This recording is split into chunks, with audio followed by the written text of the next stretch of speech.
In this video, I'm going to show you a little bit more about the new Final Draft 10 beatboard and story map, what they can and cannot do. Have a look. Hi, this is Bela from the Writer's Territory, and today we're going to have a look at the Final Draft 10 beatboard and story map. The beatboard and the story map are two features that Final Draft has included in their last version, number 10. Open up Final Draft, and in case you don't see a strip with page numbers here at the top, just click the story map button in the toolbar. In order to see the beatboard, also just click the button here in the toolbar. What you see here is kind of a corkboard-like area where you can create so-called story beats. In order to do that, double-click to add a new beat and give it a title. Let's call this Beat 1. This is the opening scene, something like that. Let's create another one.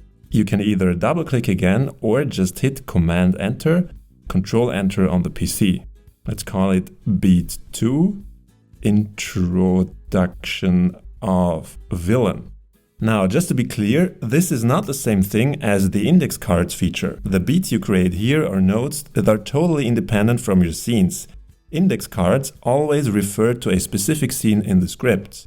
If you want to see how index cards work in Final Draft, there is a video tutorial on that. I've put the link in the video description down below. You can give your beats a color if you want. Just right-click and choose one. Now, what you can do with these beats if you want to is you can assign them to a specific page number in your script. Just grab the beat and drag it up to your story map. What you see now, there is a little diamond, and now beat 1 is assigned to page number 1. Let's do the same with beat 2 and drag it to some other page. To change the target script length, go to Document, Change Target Script Length, and enter the number of pages you'll have in your script. You can also create new beats directly in the story map itself if you right-click on it and hit New Beat. If you do that, this beat is automatically assigned to that specific page number. There is something else you can do in the story map. If you right-click, you can see there it says New Structure Point. Structure points are, as the name suggests, an overview of your script's structure. So no matter what structure you want to use to write, 3x structure or mini-movie method or whatever, just create your structure points where you want them. Give them a title, and down here you can enter what needs to happen at that specific point in your structure. Of course, you can also assign a color to your structure point. And as you can see, the colors are always reflected in your story map. Okay, so just continue to create your story beats and structure points this way and go crazy with it. If you want to see how all this can look with a whole script, you can go to Help, Sample Scripts and choose one of them. This will open up an included sample with beats and structure points. As you can see, you can view your script and your beatboard side by side as well. There are a couple of nice things that you can see here.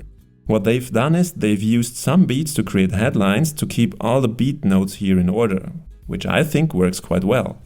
Also, as you can see, you can assign page goals to beats, but you don't have to.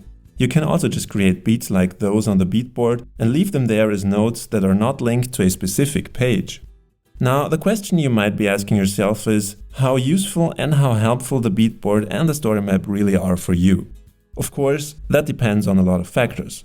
Every writer prefers to work a different way. So let me just give you a couple of things that I think you should be aware of. If you like the way of ordering your beats and notes in this way, and you want to work in Final Draft only, this might actually work very well for you. You don't need additional software, you don't have to switch between software, you can put all your notes in there, and if you open up your script, your notes are all there. This might be something that you want. It also might depend on how many notes you have. I imagine if you have a lot of notes and you put them all here on the beatboard, it might become a little confusing at some point. Another thing that you should keep in mind is that, as I said before, the content of the beatboard is always stored inside your script file. That can be a good thing or a bad thing. The good thing is you always have your latest changes in the file you're working right now. On the other hand, if you want to look something up in your older notes, searching for that might become tricky because you would have to look through all your older Final Draft files. Also, keep in mind that all these beats cannot be imported or exported. The only thing you can import and export is the script itself. This might be not important to you at all or very important depending on the way you work, what kind of notes you want to store in your script file, and what kinds of beats or development notes you might want to exchange with someone else, be it a writing partner, a producer, or whoever. Just something to keep in mind. Alright, apart from that, give the beatboard a try, let me know how it works for you, and if you have questions or problems, drop me a commentary down below.